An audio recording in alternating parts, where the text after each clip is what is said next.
Hi friends, ಎಲ್ಲರಿಗೂ ನಮಸ್ಕಾರ. Welcome to Rams recipe. ಇವತ್ತು ನಾನೊಂದು ವಿಭಿನ್ನವಾದಂಥ ಪೂರಿ ರೆಸಿಪಿ ತೋರಿಸ್ತಾ ಇದ್ದೀನಿ. ತುಂಬ ಕಲರ್ಫುಲ್ ಆಗಿರುತ್ತೆ, ನೋಡೋದಕ್ಕೆ ತುಂಬ ಚೆನ್ನಾಗಿರುತ್ತೆ, ಹಾಗೆ ಮಾಡೋದು ಕೂಡ ಅಷ್ಟೇ ಈಸಿ, ಟೇಸ್ಟ್ ಕೂಡ ಹಾಗೆ ರುಚಿಯಾಗಿರುತ್ತೆ. ಈ ಪೂರಿ ರೆಸಿಪಿನ ನೀವು ಪಾರ್ಟಿ ಇದ್ದರೆ ಅಥವಾ ನಿಮ್ಮ ಮನೇಲಿ ಏನಾದರೂ ಫಂಕ್ಷನ್ ಇದ್ದರೆ, ಇವಾಗ ನ್ಯೂ ಇಯರ್ ಬರ್ತಾ ಇದೆ, ಕ್ರಿಸ್ಮಸ್ ಬರ್ತಾ ಇದೆ, ಅದೆಲ್ಲ ಪಾರ್ಟಿಗಳಿಗೆಲ್ಲ ಈ ಥರ ಪೂರಿ ಮಾಡಿ ಇಟ್ಟರೆ ನೀವು ಗೆಸ್ಟ್ ಬಂದಾಗ ತುಂಬ ಚೆನ್ನಾಗಿ ಅವರಿಗೆ ಪ್ರೆಸೆಂಟ್ ಮಾಡ್ಬೋದು, ಹಾಗೆ ಎಲ್ಲರೂ ಇಷ್ಟಪಡ್ತಾರೆ. ಬನ್ನಿ ನೋಡೋಣ ಈ ಪೂರಿ ಹೇಗೆ ಮಾಡೋದು ಅಂತ.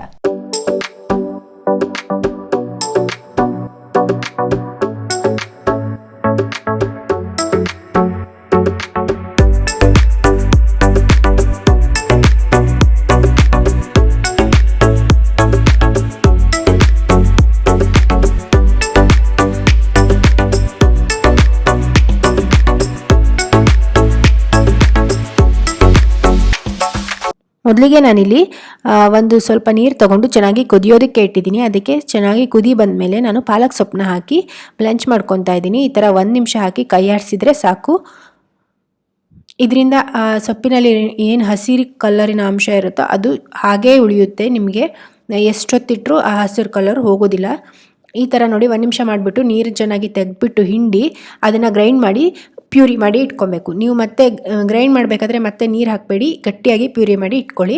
ಈ ಕಡೆ ನಮಗೆ 2 ಥರದ ಹಿಟ್ಟು ಕಲಿಸ್ಬೇಕು. ಮೊದಲಿಗೆ ನಾನು ಹಳದಿ ಕಲರಲ್ಲಿ ಪೂರಿ ಹಿಟ್ಟನ್ನು ರೆಡಿ ಮಾಡ್ಕೊತಾ ಇದ್ದೀನಿ. ಅದಕ್ಕೆ ನಾನು ಫಸ್ಟು ಗೋಧಿ ಹಿಟ್ಟು ಹಾಕಿದ್ದೀನಿ 1 ಕಪ್ ಆಗೋಷ್ಟು. ಅದಕ್ಕೆ 1 ಚಮಚ ಆಗೋಷ್ಟು ಅರಿಶಿನ ಪುಡಿ, ರುಚಿಗೆ ತಕ್ಕಷ್ಟು ಉಪ್ಪು, ಹಾಗೆ 1 ಚಮಚ ಆಗೋಷ್ಟು ಗರಂ ಮಸಾಲ ಹಾಕಿ ಕಲಿಸ್ಕೊತಾ ಇದ್ದೀನಿ. ಇದು ನಾವೇನು ಹಳದಿ ಕಲರ್ ಹಿಟ್ಟು ಮಾಡ್ಕೊಳ್ಳೋದಕ್ಕೆ. ಹಳದಿ ಕಲರ್ ಹಿಟ್ಟು ಮತ್ತು ಹಸಿರು ಕಲರ್ 2 ಹಿಟ್ಟನ್ನು ನಾವು ರೆಡಿ ಮಾಡ್ಕೊಬೇಕು ಪೂರಿಗೆ. ನೋಡಿ, ಇವಾಗ ಇದನ್ನು ಒಂದ್ಸಲ ಹಾಗೆ ಕೈ ಆಡಿಸ್ಬಿಟ್ಟು ಈಗ ನಾನು ನೀರು ಹಾಕ್ಬಿಟ್ಟು ಹಿಟ್ಟಿನ ಹದಕ್ಕೆ ಕಲಿಸ್ಕೊತಾ ಇದ್ದೀನಿ. ಇದೆಲ್ಲ ಮಾಮೂಲಿ ನೀವು ಪೂರಿ ಹಿಟ್ಟು ಹೇಗೆ ಕಲಿಸ್ತೀರೋ ಅದೇ ಹಿಟ್ಟಿನ ಹದಕ್ಕೆ ಕಲಿಸ್ಕೊಂಡ್ರೆ ಆಯ್ತು ಅಷ್ಟೇ. ನೀರನ್ನು ನೋಡ್ಕೊಂಡು ಹಾಕ್ಕೊಂಡು ನಾನಿಲ್ಲಿ ಚೆನ್ನಾಗಿ ಕಲಸಿ ಹಿಟ್ಟನ್ನ ರೆಡಿ ಮಾಡಿ ಇಟ್ಕೊಂಡಿದ್ದೀನಿ. ಹಳದಿ ಕಲರಿನ ಪೂರಿ ಹಿಟ್ಟು ನಮಗೀಗ ರೆಡಿಯಾಗಿದೆ. ಈ ಕಡೆ ನಾನಿವಾಗ ಗ್ರೀನ್ ಕಲರ್ ಹಿಟ್ಟು ರೆಡಿ ಮಾಡ್ಕೊತಾ ಇದ್ದೀನಿ.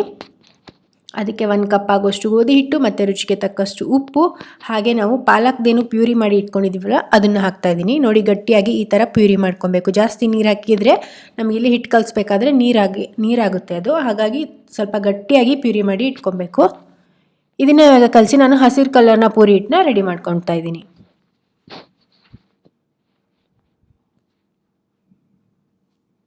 ನೋಡಿ, ಇವಾಗ ಹಸಿರು ಪೂರಿ ಹಿಟ್ಟು ರೆಡಿಯಾಗಿದೆ.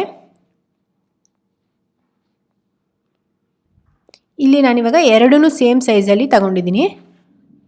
ಬಾಲ್ ಸೈಜಲ್ಲಿ ತಗೊಂಡ್ಬಿಟ್ಟು 2 ಸೇಮ್ ಸೈಜು ರೆಡಿ ಮಾಡಿ ಇಟ್ಕೊಂಡಿದ್ದೀನಿ. ಇವಾಗ ನಾವು ಇದನ್ನು ಲಟ್ಟಿಸ್ಕೊಳ್ಳೋಣ.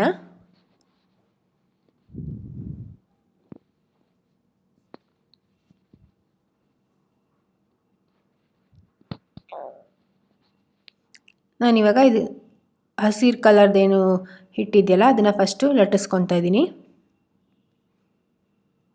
ಇನ್ನು ತುಂಬ ದೊಡ್ಡದಾಗಿ ನಾವು ಈ ಥರ ಮಾಡ್ಕೊಬೇಕು, ಯಾಕಂದರೆ ಇದನ್ನು ಆಮೇಲೆ ನಾವು ರೋಲ್ ಮಾಡ್ತೀವಿ. ಹಾಗಾಗಿ ಆದಷ್ಟು ದೊಡ್ಡದಾಗಿ ಈ ಥರ ಲಟ್ಟಿಸಿ ಇಟ್ಕೋಬೇಕು.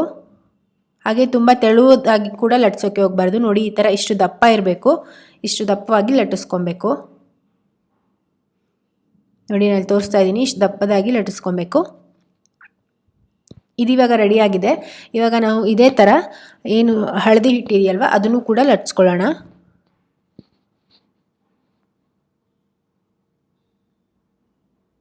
ತುಂಬ ದಪ್ಪವಾಗಿ ನಾವೇನು ಆ ಹಿಟ್ಟಿನ ಸೈಜಿಗೆ ಯಾವ ಸೈಜಿಗೆ ಲಟ್ಸ್ಕೊಂಡಿದ್ವೋ ಅದೇ ಸೈಜಿಗೆ ಇದನ್ನು ಕೂಡ ಲಟ್ಸ್ಕೊಬೇಕಾಗುತ್ತೆ.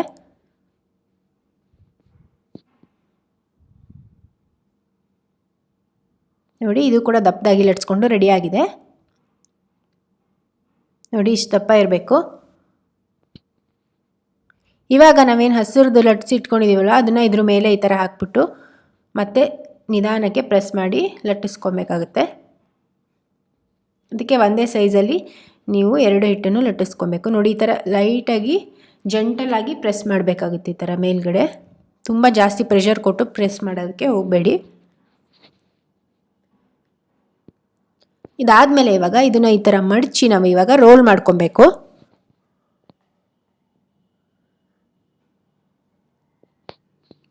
ಈ ಥರ ನೀಟಾಗಿ ಮಡಚಿಬಿಟ್ಟು ಇದನ್ನು ರೋಲ್ ಮಾಡಿ ರೆಡಿ ಮಾಡ್ಕೊಬೇಕು.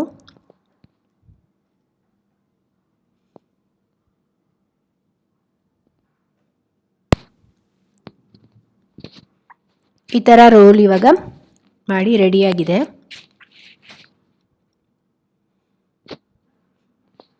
ನಾನಿವಾಗ ಫಸ್ಟು ಸೈಡಲ್ಲಿ ಇರುವಂಥದ್ದು ತೆಕ್ಕೊತಾ ಇದ್ದೀನಿ. ಇದರಲ್ಲಿ ಮಾಡಿದರೆ ಚೆನ್ನಾಗಿ ಶೇಪ್ ಬರಲ್ಲ, ಹಾಗಾಗಿ ಎರಡು ಸೈಡಲ್ಲಿ ಎಡ್ಜಸ್ಸಲ್ಲಿ ಇರುತ್ತಲ್ವ ಅದನ್ನು ತೆಗೆದ್ಬಿಟ್ಟು ಇಟ್ಕೊತಾ ಇದ್ದೀನಿ.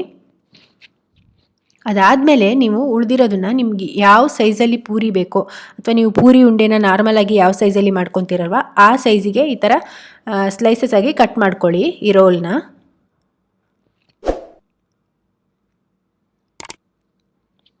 ನೋಡಿ ಎಷ್ಟು ಚೆನ್ನಾಗಿ ಸರ್ಕಲ್ ಆಗಿ ಬಂದಿದೆ, ನೋಡೋದಕ್ಕೆ ತುಂಬ ಚೆನ್ನಾಗಿರುತ್ತೆ. ನಾನು ಹೇಳ್ದಾಗೆ ಯಾರಾದರೂ ಗೆಸ್ಟು ಮನೇಲಿ ಬಂದಿದ್ದರೆ ಈ ರೆಸಿಪಿ ಮಾಡಿದರೆ ತುಂಬ ಪರ್ಫೆಕ್ಟಾಗಿರುತ್ತೆ. ಸ್ವಲ್ಪ ಎಣ್ಣೆ ಸವರ್ಕೊಂಡ್ಬಿಟ್ಟು ಇದನ್ನು ನಾರ್ಮಲ್ ಪೂರಿ ಹೇಗೆ ಲಟ್ಟಿಸ್ತೀರೋ ಅದೇ ಥರ ಲಟ್ಟಿಸ್ಕೊಬೇಕು. ಆದರೆ ಸ್ವಲ್ಪ ಕೇರ್ಫುಲ್ಲಾಗಿ ಜೆಂಟಲಾಗಿ ಈ ಥರ ಪ್ರೆಸ್ ಮಾಡಿ. ತುಂಬ ಪ್ರೆಸ್ ಮಾಡಿ ಒತ್ತಿದರೆ ಅದರದ್ದು ಶೇಪೆಲ್ಲ ಹೊರಟೋಗುತ್ತೆ. ಹಾಗೆ ತುಂಬ ತೆಳುವಾಗಿ ಕೂಡ ಇದನ್ನು ಮಾಡ್ಕೊಬಾರ್ದು. ತುಂಬ ತೆಳುವಾಗಿ ಮಾಡಿದ್ರೆ ಪೂರಿ ಉಬ್ಬಿ ಬರೋದಿಲ್ಲ. ಹಾಗಾಗಿ ಸ್ವಲ್ಪ ದಪ್ಪ ಇಟ್ಕೊಂಡ್ಬಿಟ್ಟು ಇದನ್ನು ಮಾಡ್ಕೊಬೇಕಾಗುತ್ತೆ. ಹಿಟ್ಟೇನಿರುತ್ತೋ ಅದು ಸ್ವಲ್ಪ ನಾವು ಲಟ್ಟಿಸ್ಕೊಳ್ಳೋದು ಸ್ವಲ್ಪ ದಪ್ಪವಾಗಿ ಲಟ್ಟಿಸ್ಕೊಬೇಕು, ಆವಾಗ ಪೂರಿ ಉಬ್ಬಿ ಚೆನ್ನಾಗಿ ಬರುತ್ತೆ. ಇಷ್ಟ ಇದು ಈ ಥರನೇ ಲಟ್ಟಿಸ್ಕೊಂಡ್ಬಿಟ್ಟು ಇದನ್ನು ಕಾದಿರೋ ಎಣ್ಣೆಯಲ್ಲಿ ಪೂರಿ ಕರೆದ್ರೆ ಸರ್ಕಲ್ ಪೂರಿ ಅಥವಾ ರೋಲ್ ಪೂರಿ, ಕಲರ್ ಪೂರಿ ಏನು ಬೇಕಾದರೂ ನೀವು ಹೆಸರಿಂದ ಕರಿಬೋದು. ತುಂಬ ಚೆನ್ನಾಗಿರುತ್ತೆ ನೋಡೋದಕ್ಕೆ ಕೂಡ. ನೋಡಿ ಈ ಥರ ನಾನು ಕಾದಿರೋ ಎಣ್ಣೆಗೆ ಹಾಕಿಬಿಟ್ಟು ಕರಿತಾ ಇದ್ದೀನಿ. ನೋಡಿ ಹೇಗೆ ಉಬ್ಬಿ ಬರ್ತಾ ಇದೆ ಅಂತ, ತುಂಬ ಚೆನ್ನಾಗಿ ಬರುತ್ತೆ. ನೋಡೋದಕ್ಕೆ ಕೂಡ ತುಂಬ ಅಟ್ರಾಕ್ಟಿವ್ ಆಗಿರುತ್ತೆ. ಇದರಲ್ಲೇ ಆಲ್ರೆಡಿ ಮಸಾಲೆ ಎಲ್ಲ ಇರೋದ್ರಿಂದ ನೀವು ಇದರ ಜೊತೆಗೆ ಸ್ವಲ್ಪ ಚಟ್ನಿ ಬೇಕಾದರೂ ಮಾಡ್ಕೊಬೋದು, ಕಾಯಿ ಚಟ್ನಿ ಅಥವಾ ಚಟ್ನಿ ಪುಡಿ. ಇದಕ್ಕೆ ಸಾಗುನೇ ಬೇಕು ಅಂತಿಲ್ಲ, ಆಲ್ರೆಡಿ ಮಸಾಲೆ ಇರೋದ್ರಿಂದ ಒಂಥರ ಮಸಾಲ ಪುರಿ ಥರನೇ ಅನಿಸುತ್ತೆ. ಹಾಗಾಗಿ ನೀವು ಇದನ್ನು ಬರೀ ಕಾಯಿ ಚಟ್ನಿ ಜೊತೆಗೆ ಕೂಡ ತಿನ್ಬೋದು, ಇಲ್ಲ ಸಾಗು ಜೊತೆಗೆ ಕೂಡ ತಿನ್ಬೋದು. ಯಾವುದ್ರ ಜೊತೆಗೆ ತಿಂದರೂ ಕೂಡ ತುಂಬ ಚೆನ್ನಾಗಿ ರುಚಿಯಾಗಿರುತ್ತೆ. ನೋಡಿ ಎಲ್ಲ ಪುರಿನೂ ಹೇಗೆ ಉಬ್ಬಿ ಉಬ್ಬಿ ಬರ್ತಾ ಇದೆ ಅಂತ, ತುಂಬ ಚೆನ್ನಾಗಿರುತ್ತೆ ನೋಡೋದಕ್ಕೆ. ನಾನು ಹೇಳಿದಾಗೆ ಖಂಡಿತ ನೀವು ಮನೇಲಿ ಈ ರೆಸಿಪಿನ ಮಾತ್ರ ಟ್ರೈ ಮಾಡಲೇಬೇಕು. ಟ್ರೈ ಮಾಡಿ ಕಮೆಂಟ್ ಸೆಕ್ಷನಲ್ಲಿ ನನಗೆ ಖಂಡಿತ ನಿಮ್ಮ ಫೀಡ್ಬ್ಯಾಕ್ನ ತಿಳಿಸಿ. ನಿಮ್ಮ ಫೀಡ್ಬ್ಯಾಕ್ ನೋಡೋದಕ್ಕೆ ನನಗೆ ಕೂಡ ತುಂಬ ಖುಷಿ ಆಗುತ್ತೆ.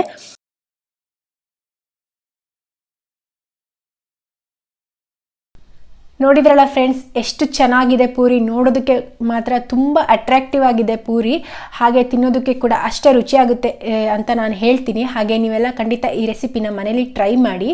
ಯಾರಾದರೂ ಹೊಸದಾಗಿ ನನ್ನ ಚಾನಲ್ ನೋಡ್ತಿದ್ರೆ ನನ್ನ ಚಾನಲ್ಗೆ ಸಬ್ಸ್ಕ್ರೈಬ್ ಆಗೋದನ್ನು ಮರಿಬೇಡಿ. ಪಕ್ಕದಲ್ಲಿ ಬೆಲ್ ಐಕಾನ್ ಕೂಡ ಇರುತ್ತೆ, ಅದನ್ನು ಕ್ಲಿಕ್ ಮಾಡಿ. ನಾನು ಯಾವುದೇ ರೆಸಿಪಿನ ಹೊಸದಾಗಿ ಹಾಕಿದರೆ ನಿಮಗೆ ಈಸಿಯಾಗಿ ನೋಟಿಫಿಕೇಷನ್ ಬರುತ್ತೆ, ನೀವು ತಕ್ಷಣ ನೋಡ್ಕೊಬೋದು.